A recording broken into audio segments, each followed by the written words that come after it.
નમસ્કાર મિત્રો, હું છું વિનોદ કરાડે, તર્ક વિતર્ક સમાચાર ટીવી ન્યૂઝ। આજે હું અહીં ઊભો છું એ છે ભરૂચ જિલ્લા પંચાયત દ્વારા બનાવેલી દુકાનો।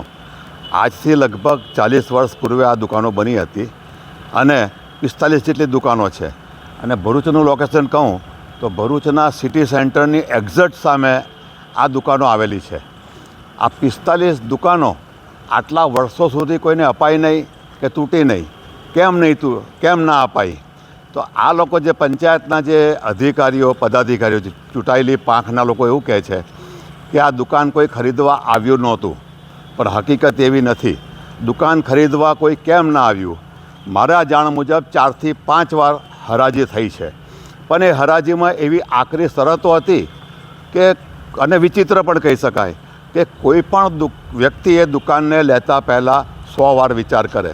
તો એ શરત કઈ છે તમને કહું તો એમાં શરત એવી હતી કે કોઈ વ્યક્તિ આ દુકાનની જે કંઈ હરાજી થાય અને એમાં એવું કહેવાય કે આ દુકાન ફલાણી દુકાન પેટે અને 20 લાખ 25 લાખ જે વધારે બોલે તેને દુકાન મળી જાય।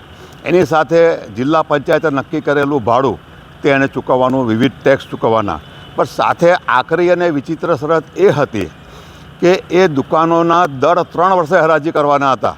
એટલે માની લો કે આજે મેં કોઈ દુકાન લીધી છે, મેં એની 15-20 લાખ કે 25 લાખ એની ડિપોઝિટ આપી છે, એનું ભાડું ચૂકવું જ, પણ 3 વર્ષ પછી ફરી પાછી એ દુકાનની હરાજી થાય। એટલે માનો કે મેં કોઈ ધંધો જમાવ્યો છે અને મારો કોઈ વિરોધી આવીને 25 લાખને બદલે 50 લાખ બોલી જાય તો મારે તો એ મારા ધંધાથી હાથ ધોવા પડે, હું મારા ધંધાથી બિલકુલ પાયમાલ થઈ જાઉં। આ વિચિત્ર શરત હતી, આ વિચિત્ર એના નિયમ હતા અને આની જાહેરાત મેં પોતે કરેલી છે। 2 વાર જાહેરાત મેં કરેલી છે, જિલ્લા પંચાયતે મને તેના પૈસા પણ ચૂકવેલા છે। સાયકલ રિક્ષા એડ પર અમે જાહેરાત કરેલી છે।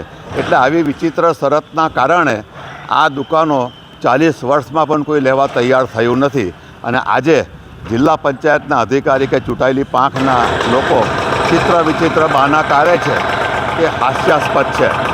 તો મિત્રો, જિલ્લા પંચાયત દ્વારા બનાવેલી આ દુકાન 40 વર્ષ પડી રહી, એ 40 વર્ષનું ભાડું જે જિલ્લા પંચાયતની આવક ગઈ છે, પ્રજાની આવક ગઈ છે અને હવે પછી 22 કરોડ કે તે ઉપરાંતના ખર્ચથી દુકાનો અને રેસ્ટ હાઉસ બનવાના છે।